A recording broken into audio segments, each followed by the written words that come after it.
Una segunda etapa nace a partir de 1888 hasta 1925. Es un periodo relevante en la historia de las ciencias físicas y naturales de nuestro país. Fue impulsado, como ya se dijo, por el gobierno liberal de don Bernardo Soto, de 1888 a 1889.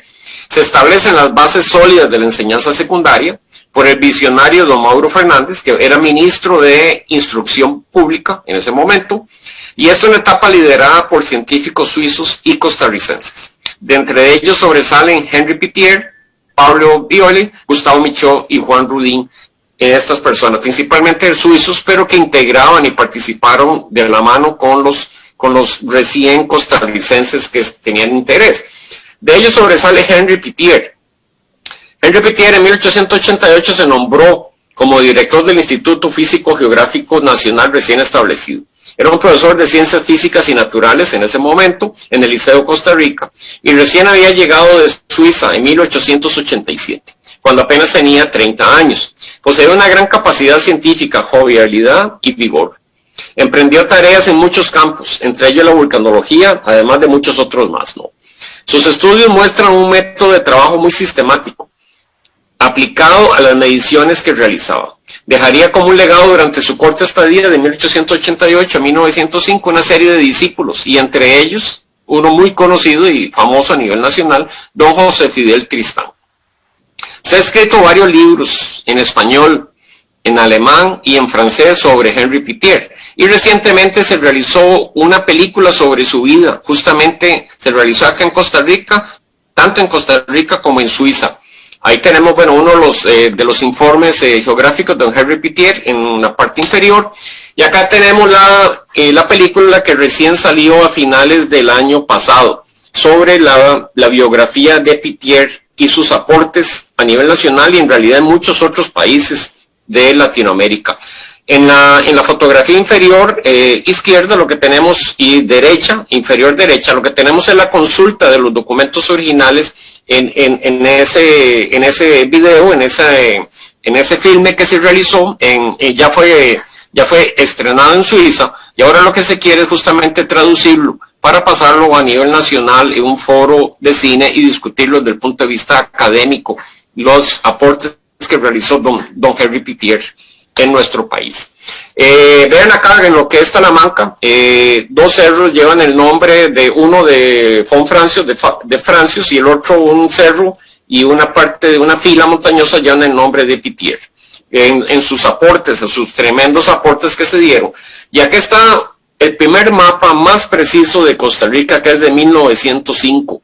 Este es un mapa con una precisión sorprendente para la época. Es un mapa de 1905 y sin embargo se parece está muy próximo, por lo menos en su configuración de las costas y en su escala, en sus dimensiones, a lo que es los mapas de Costa Rica que hoy día manejamos. Este mapa fue hecho por Henri Pittier, justamente.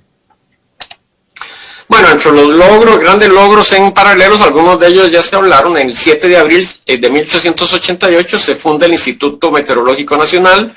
En 1888 Pittier instaló el primer sismógrafo de péndulo invertido construido por los ticos, justamente a nivel nacional, 8 años después de que los ingleses lo hicieran en Japón. Es decir, en Costa Rica tuvimos un sismógrafo 8 años después de que el primer sismógrafo en el mundo se instaló en Japón por los ingleses. De 1888 a 1889 se dieron algunos aspectos importantes como el Instituto Geográfico Nacional, el Observatorio Meteorológico y Sismológico, el Servicio Geográfico, el Museo Nacional, el Herbario Nacional, el Liceo Costa Rica y el Colegio San Luis Gonzaga. En la fotografía inferior derecha se ve en uno de los primeros registros sismográficos de este péndulo invertido establecido en el Liceo de Costa Rica. Otro investigador alemán con mucha influencia es Carl Sapper. Carl Sapper viajó por todo lo que era América Central realizando estudios de geología y de suelos. Era un investigador muy tesonero, con una energía para caminar en ese momento, para andar en bote, para andar en las selvas tremenda. En ese sentido, realizó uno de los primeros mapas geológicos y de suelos de América Central, Costa Rica incluido, y nosotros realizamos un libro sobre él, sobre la vida de él y sus contribuciones particularmente hacia lo que es Costa Rica. Acá tenemos uno de los libros que él sacó sobre la geología de América Central. Desgraciadamente el libro sale un par de años antes de que estallara la Segunda Guerra Mundial, y al estar en alemán y nunca fue traducido, pues en realidad ha sido de consulta muy pobre a nivel nacional y centroamericano. En la fotografía superior y en la inferior, pues en la superior tenemos a Carl Zapper en el centro, con sus 3 indígenas fieles que le ayudaban a transportar los víveres, el equipo de campo y las muestras de roca. El Zapper cuenta que él juntaba las muestras de roca y los indígenas, cuando él no se da cuenta, iban tirando las piedras para atrás para no transportar tantas piedras. O sea que al final llegaba, al final de las giras, llegaba con la mitad de las muestras, particularmente con las últimas de las muestras, porque le iban tirando las piedras porque pesaba mucho. Y los indios no entendían que para qué juntaba piedras, ¿no? Bueno, mi familia todavía no lo entiende tampoco, así que no es nada, digamos, extraordinario ese sentido. Abajo tenemos a Zapper en la última visita que realizó a Costa Rica en 1924 en el volcán Irazú.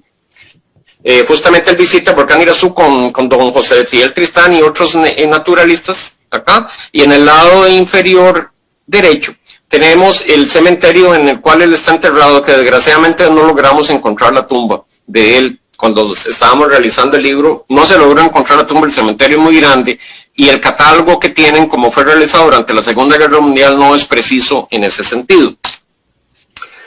Otro de los importantes contribuyentes de la geología de Costa Rica es don César Dondoli. Nació en 1903 y murió en 1994. Se le considera el padre de la geología de Costa Rica.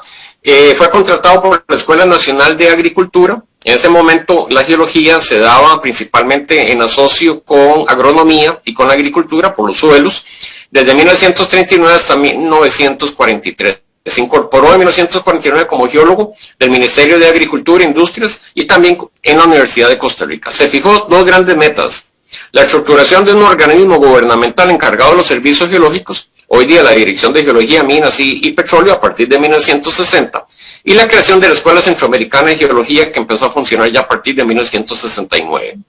Realizó grandes contribuciones integrativas sobre la geología y la edafología, principalmente en la región central del país. Acá tenemos unas fotografías de don César en diferentes épocas, y el auditorio de la Escuela Centroamericana de Geología llevó su nombre a raíz de sus contribuciones, de ser el primer director de la Escuela de Geología y de ser considerado el padre de la geología a nivel nacional.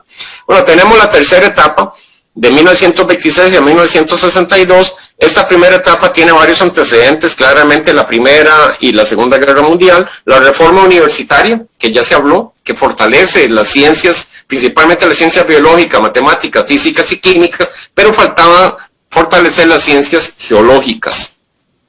Y dentro de eso aparece Richard Weil, un alemán que dio clases en la Universidad de Kiel. Él publicó varios libros y publicaciones, y fue una fuente fundamental e importante y obligatoria de las investigaciones geológicas, por lo menos hasta 1980. Es decir, prácticamente cualquier estudiante de geología tenía que por fuerza consultar los aportes de Richard Weil en el conocimiento de la geología centroamericana y de Costa Rica en particular. Acá tenemos sus 2 libros, uno de ellos en alemán, y también publicó en inglés la traducción. La cuarta etapa nace justamente con la erupción del volcán Irazú. La erupción del volcán Irazú en 1963 llega a disparar las ciencias geológicas y la investigación, y también, dicho sea de paso, también el turismo a nivel internacional en lo que era Costa Rica. La imagen inferior izquierda tenemos es una sobreposición de la erupción del volcán Irazú en 1963 con las condiciones hoy día del Parque Nacional Volcán Irazú. Entonces tenemos que la erupción del volcán Irazú en 1963 y la del Arenal en 1968 son los disparadores de las investigaciones geológicas en Costa Rica y de los peligros nacionales, de los peligros geológicos. Se tiene la visita de varios profesionales foráneos, principalmente japoneses o de ascendencia japonesa, como Kimura Jack Murata, como Harun Tassieff, que era belga-francés, Howard Waldron, que era estadounidense. Se genera el primer observatorio vulcanológico en América Central, se estableció en marzo de 1964 en el volcán Irazú, construido por el ICE, donde se instalaron estaciones sismológicas, no solo ahí, sino también en el Sanatorio Durán. Se crea la Oficina de Control de Ríos en el ICE en 1964, y de ahí nació la Oficina de Defensa Civil. Se formaron los primeros, hubo el primer grupo de geólogos e ingenieros que participaron en una emergencia nacional de índole natural, de índole vulcanológica, que es la fotografía que tenemos abajo, que es el grupo de todos los profesionales que participaron en esa emergencia. Justamente ahí don Jorge Manuel Dengo fue denominado ese entonces como el ministro del volcán. Y de ahí nace la Defensa Civil, posteriormente nace la Comisión Nacional de Emergencia, de la cual hoy día tenemos. Con el despertar del volcán Arenal en 1968 llega a Minacami también otros investigadores, volcanólogos, que también llegan a tener su participación con los nacionales en forma conjunta en las giras de campo y en la transmisión de los conocimientos.